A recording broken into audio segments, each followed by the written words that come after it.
Hello and welcome to the program The Desk on Global Television. My name is Anthony Momodu. Welcome to the 15th day of October 2024, and we'll be looking at various issues from the global perspective. We'll be looking at Israel-Iran war, as Israel is still hell-bent on getting its pound of flesh back, as Israel will consider the United States option, but will act against an Iranian missile attack based on its own national interests. That's what Prime Minister Benjamin Netanyahu has said on Tuesday. We'll also be looking at other issues making the rounds on the global scene. We'll be taking you to ECOWAS Court, where the justice has, ECOWAS Court of Justice has elected Cape Verde's Justice Ricardo Goncalves as its new president. It also elected Sierra Leone's Justice Sengu Koroma as the new vice president, both for a non-renewable 4-year tenure. They were elected by the court college of 5 judges and subsequently inaugurated by the Guinea-Bissau's President Umaru Embalo. Embalo is the former chairman of the ECOWAS Authority of Heads of State and Government. Goncalves succeeds Justice Edward Ashanti, who had presided as the court president for 6 years, while Koroma succeeds Ivory Coast Gabriel Ouattara as vice president. We'll be looking at the implication of this succession plan election in the ECOWAS Court of Justice, how well they've done in the last 6 years, and what is expected of the new men in the reign of affairs.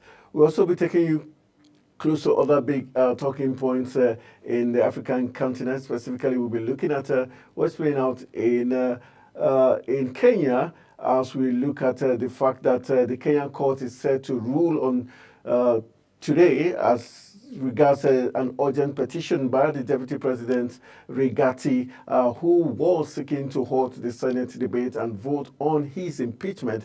The ruling will be delivered by the High Court Judge Enoch Chacha Mita. Hopefully at this time it's already, we'll be getting updates as regards that very ruling. Will the Vice Deputy President be staying put, or will he be voted out of power, is a big talking point. We'll bring you back to Africa's largest black nation, talking about Nigeria, where a former presidential aspirant, Dele Momodu, has said only God and destiny will determine former Vice President Atiku Abubakar's future, talking about political career. This was in response to Ayo Fayoshe's, a former governor of Ekiti State, who during the weekend advised Atiku not to contest elections in Nigeria anymore. These and other big talking points is what we'll be looking at on today's edition of the program, The Desk. I've been joined via Zoom by Deutsche Welle's African Service official staff, so to say, in a person of Ben Shimang, who is joining us via Zoom. Okay, we'll be going for a quick break. My producer says let's run for a quick break. When we return from this break, we'll be talking to Ben Shimang, who works with the African Service of Deutsche Welle, to give us his own perspective to these global, African, and Nigerian issues we'll be dealing on the desk today. Stay with us.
And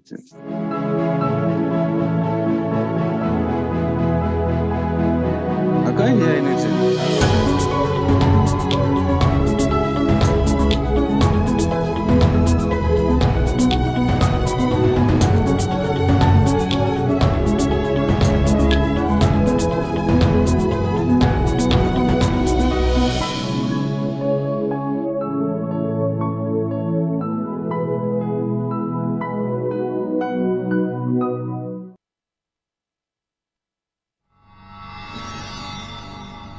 tàrígi ṣẹ́gi bá ti ṣẹ́gi orí ara rẹ̀ ní fi ń gbé òkúta tá bá sọmọ́ pẹ̀lú ọ̀pẹ́ sọmọ́ ni bọ́gẹ̀dẹ̀ bá gbọ́wọ́ ara rẹ̀ ní fi ń lù. Dèjì Àkànní kò sí nǹkan kan tó máa ṣe nǹkan tó ṣe mí ò lè ṣe Ọládèjì ni ọmọ Akin ọmọ olódòdẹ congratulations Dèjì èmi náà máa expect ẹ bẹ́ẹ̀.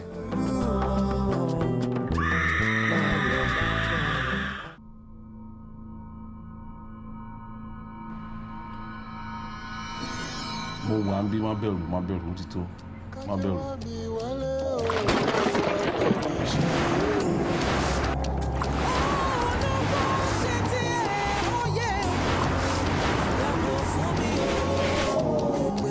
I can't hear anything.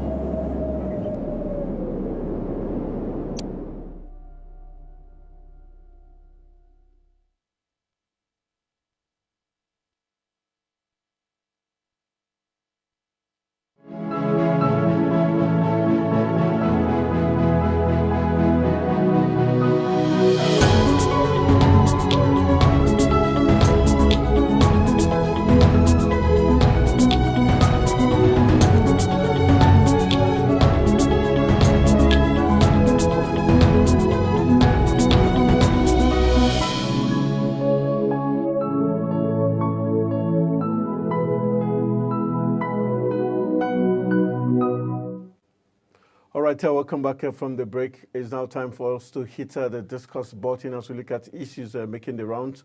We've got Ben Shimang, who is with the African Service of the Deutsche Welle, joining us via Zoom to help us look at all the big stories making the rounds.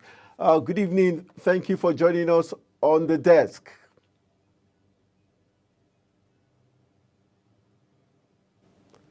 Can you hear me?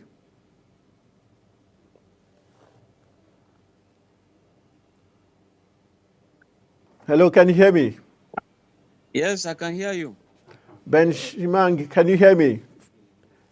Yes, I can hear you. I can hear Hello, you. can you hear me? I'm saying welcome to the program, Ben Shimang, who works with the African Service of Deutsche Welle. Thank you for joining us this evening. Thank you for having me.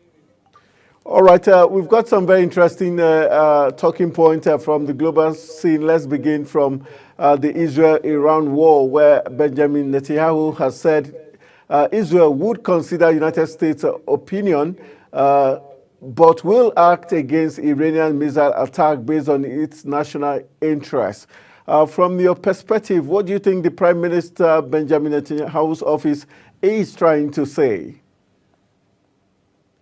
Well, Benjamin Netanyahu is just saying that Israel will not fold its arms and watch its own citizens being attacked, or the country attacked, or a critical infrastructure being attacked. And that is why he's talking about national interests. They're going to watch what America is saying, but on condition that its own citizens, its own nationals are not being attacked. So in other words, yes, there is the assurance with a but. And that is what Netanyahu is saying when it comes to the Iranian Israel war. All right, we know that Israel has vowed that they will retaliate, and the U.S. have said if you must retaliate, do not aim towards a nuclear site or the oil site, production site. These are two key areas because it's going to have a ripple effect on the global scene and oil prices on the global scale. Do you think Israel would consider these two factors when they are retaliating? And we're talking about 200 missiles fired into Israel. Do you see Israel being that cautious? Well, it's left to be seen, because sometimes some people will say during wars, every weapon is legal. But the United Nations Convention on War is actually frowning at that expression that every war weapon is legal during wars.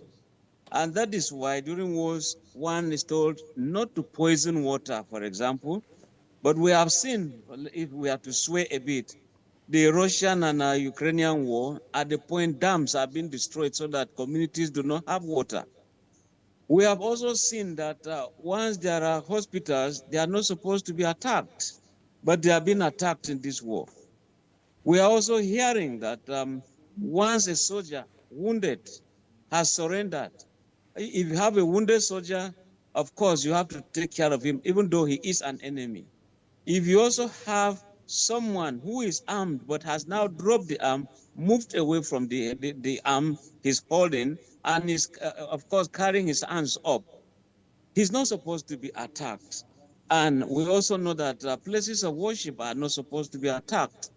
But if you look at this war, all of these conventions have been made a nonsense of. Apart from that, even the blue helmets, those you call the United Nations peacekeepers, at a point in some places in Lebanon, they have been attacked also. And Israel, what do they say?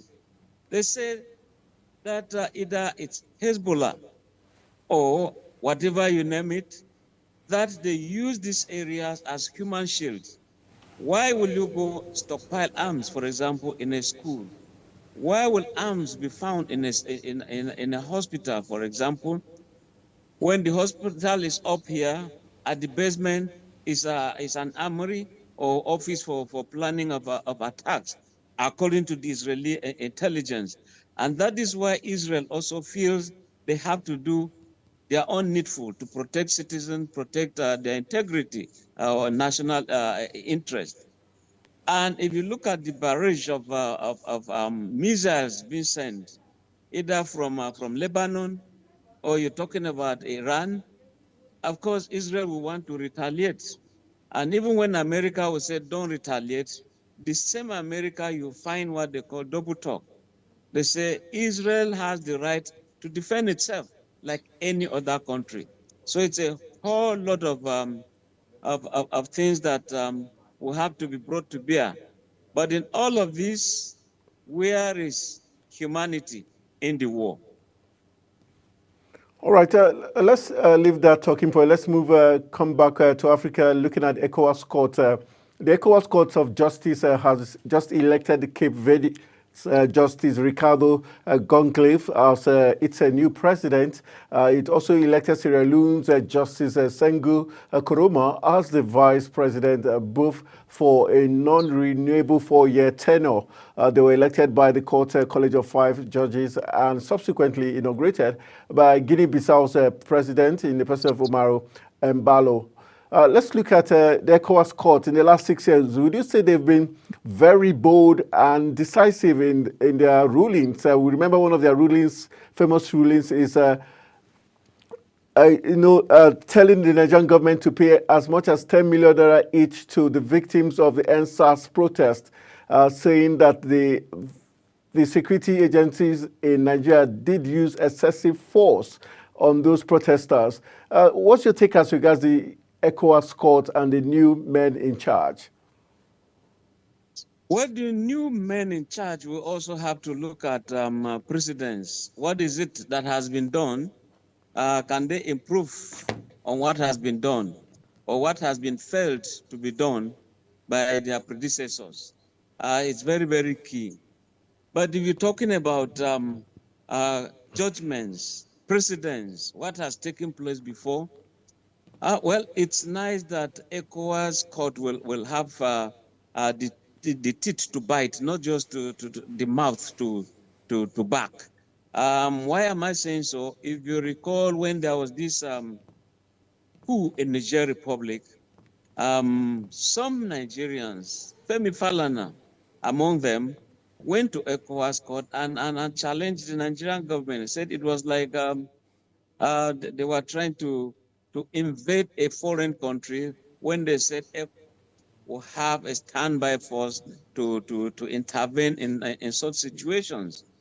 Apart from that, some senators from the northern part of this country, especially the states that have these contiguous states between Nigeria and Niger Republic, it was a kind of a group that also led some complaints in ECOWAS. I said, look, if you're going to sanction, Niger Republic, it's like you're going to harm people from Kano, people from Katsina, people from Jigawa, and down up to some areas in Sokoto State, because they have borders with Niger Republic.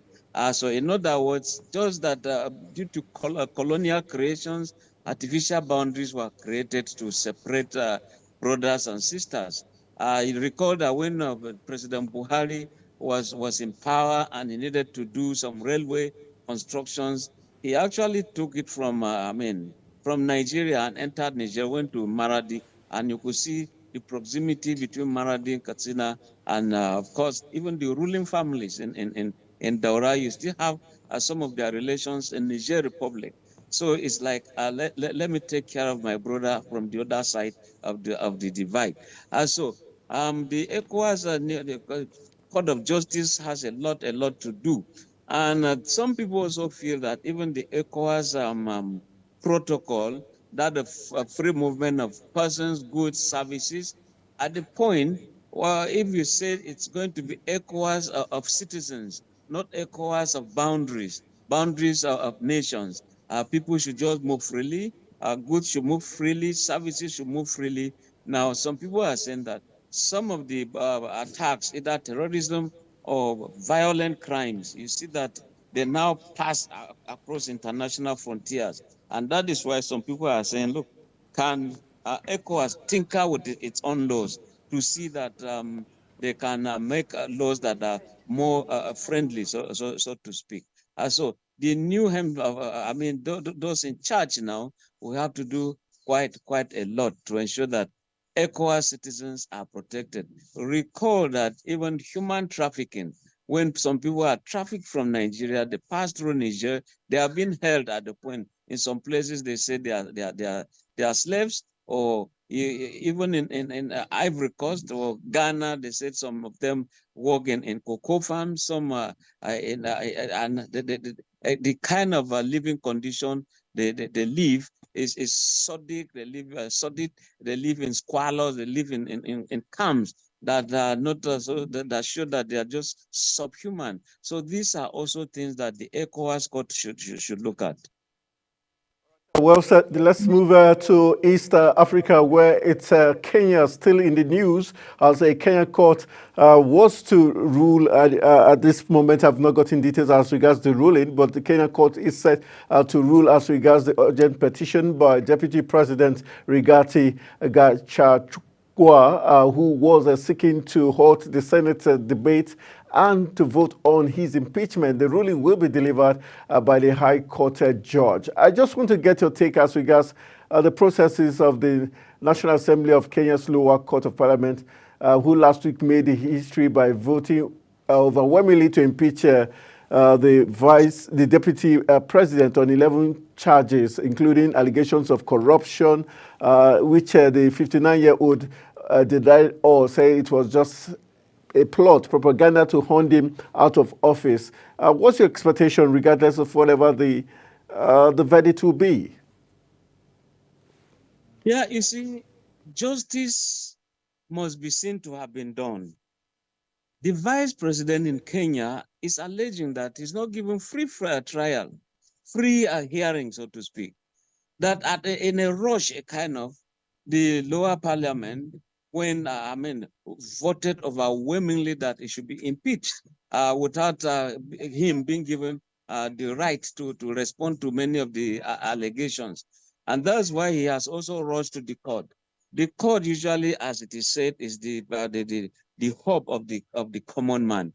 So if that will be, then we wait to see. But again, you also look at it, why is it that the vice president himself, politically, he ought to have been able to penetrate the lower parliament so that, if there's a split vote, 50-50, or even some votes for him that are overwhelming, you could see that, yes, something would have been done. But again, it's like he didn't do his homework very well. But Kenya, if you look at it... got the updates that Kenya's High Court has rejected the move to stop the deputy president's impeachment. Now that we know the move to stop impeachment has been rejected by the court, do you see him escaping the hammer? You see, Yeah, you see, that again would be a subjudice, so to speak. Sometimes, like it is said in this our profession, when there are some issues, legal issues in court, and you think some comments, some analysis will therefore influence or sway the trial, either for or against. Sometimes you take caution, but be that as it may, this already be within the public purview.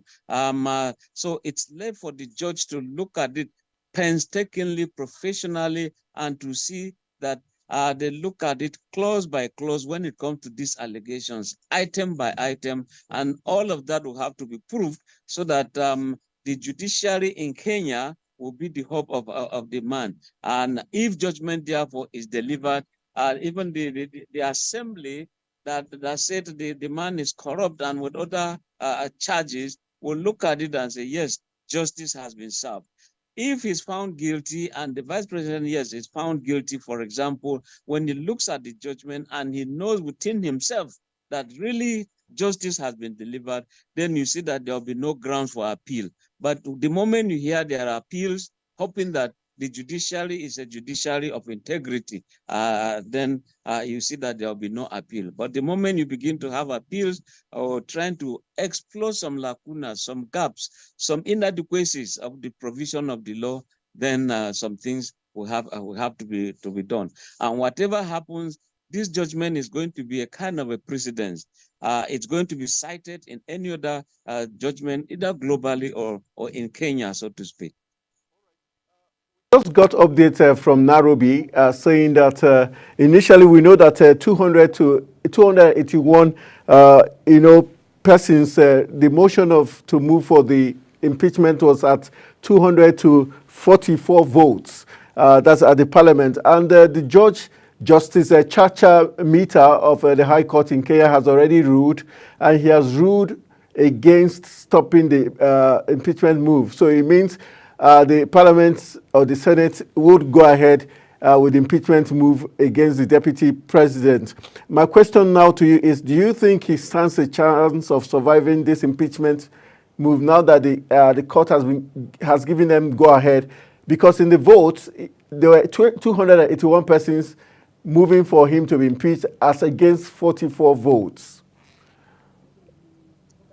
Yeah, you see, it will again depend on if he's been able to break the ranks at the Senate. If he cannot break the ranks at the Senate, then it's like he has to go. But again, like I said earlier, if there's a personal look at the allegations and there are grounds enough for him not to be impeached, the Senate will have to look at it. At any rate, also for him to have gone to the court to seek for a halt or a stoppage of his trial, you see, the judiciary itself must do its own job, and that's why they've done their job. They said, look, there are merits in what the House of Reps has done, but what you do is go to the Senate and defend yourself. If therefore the Senate has done it and is impeached, then if he feels like going back to the court, then he has to go back to the court. If it is a long journey to freedom, just like we have in Edo State here in Nigeria, then every avenue will have to be explored to ensure that you reach a final destination when it comes to justice delivery. Because justice, once delivered, it has to be justice for society, justice for victim, and even justice for the criminal or accused. All right, well said there. Let's move on to the next talking point. We're looking at 2027 presidential polls. We're looking at the big story that a former presidential aspirant, Dele Momodu, has said that only God and destiny will determine former Vice President Atiku Abubakar's future political career. This was in response to Ayo Dele Fayose, a former governor of Ekiti State, who during the weekend advised Atiku not to contest election in Nigeria anymore. Reports said that Atiku, who served as the Vice President to Olusegun Obasanjo, has run unsuccessfully for president of Nigeria 6 times from 1993 to 2023. 2023. Atiku body language shows that the 2023 People's Democratic presidential candidate is seeking to contest again in 2027. Do you think he might be, do we say 5 times lucky like the American president? Well, you see, Buhari contested how many times? He contested and finally he got it. And with politicians, you don't just surrender just like that. And usually when politicians come on board, they say their people, their teaming supporters, their teaming voters, their constituents are saying, look, you are the man of integrity. You are the one we want, so to speak. Thank God, whatever Fayose, Dele Momodu, they're talking about, you see, we're talking about the Constitution of Nigeria. In as much as, number one, Atiku is sound in mind. He's not barred by court. He's not, accused of anything and therefore tried and found guilty.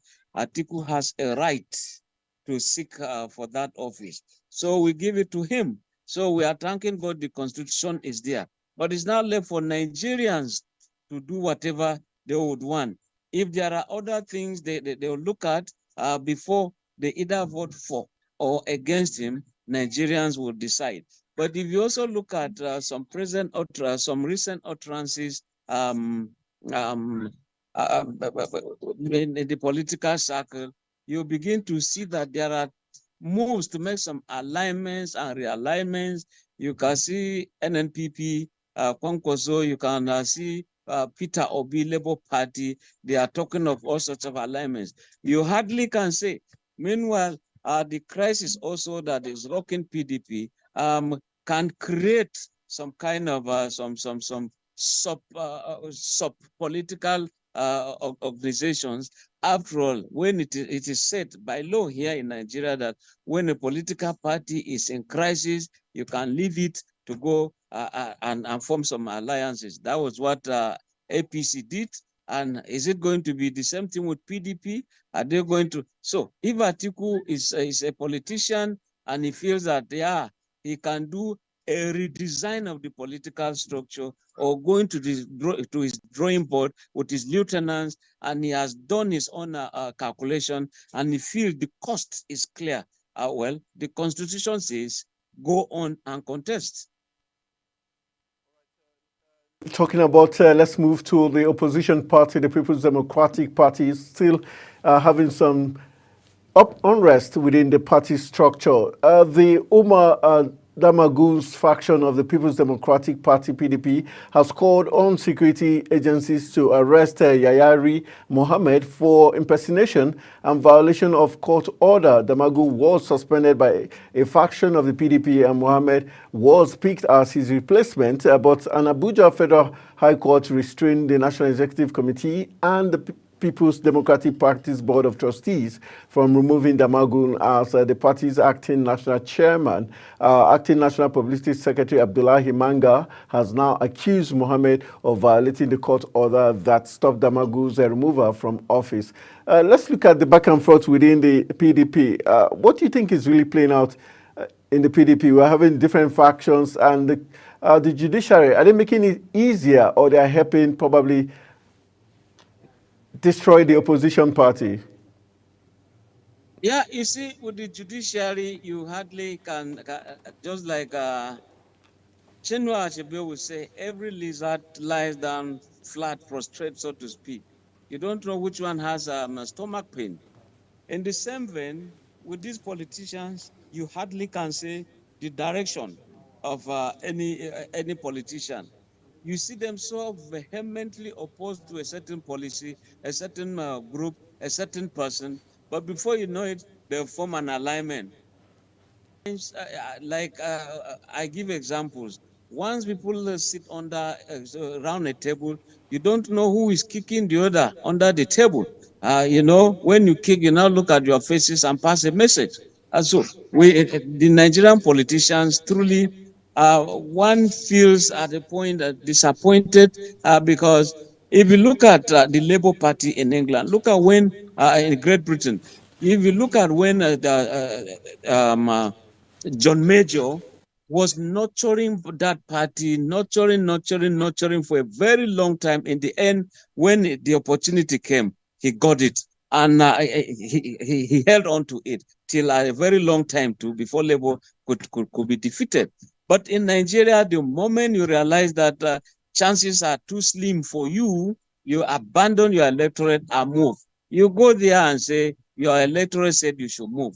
Meanwhile, I think that a law should be on ground that, yes, the moment they should amend it. Once you're in this political party, if they've elected you on that platform, you either remain there or you simply just resign and say, look, I want to go recontest so that I know the heartbeat, the feeling of my people for me to move to the other party. But that is not what we are seeing in Nigeria. So the issue is just like we had in Liberia those days, when the Americans, so to speak, the diasporans returned, there was the policy of for me, I, myself, alone. So in Nigeria, that's the policy.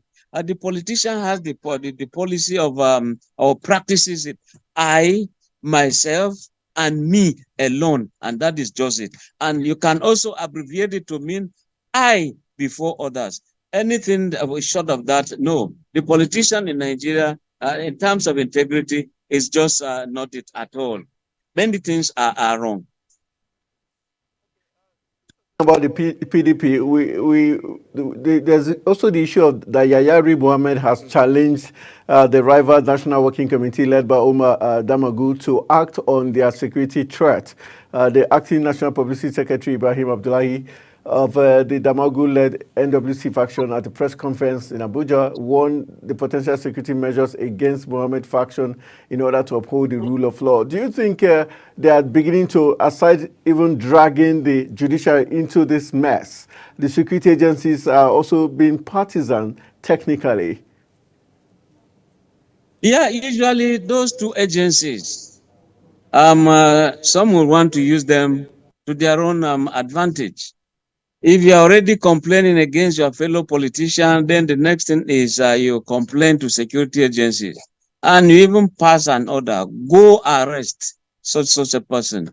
You see, if the person says he is this or that, I think they tend to be civil in nature rather than just go arrest. The moment you arrest, you are talking of a criminal. When you arrest a criminal, you begin to, or a suspect rather, you have to detain or return him somewhere.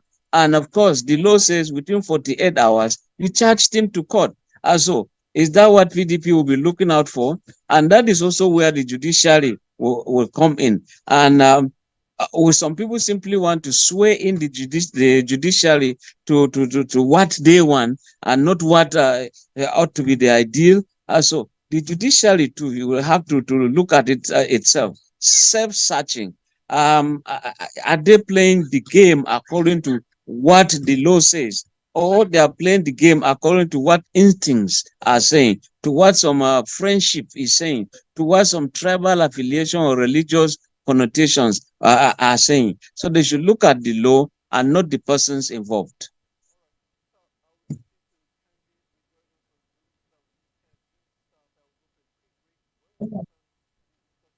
Do well to rejoin us on the Zoom link so that we can finish up other conversations as regards the national grid collapse again after barely 24 hours of getting it restored. These are another talking points after this break. Stay with us.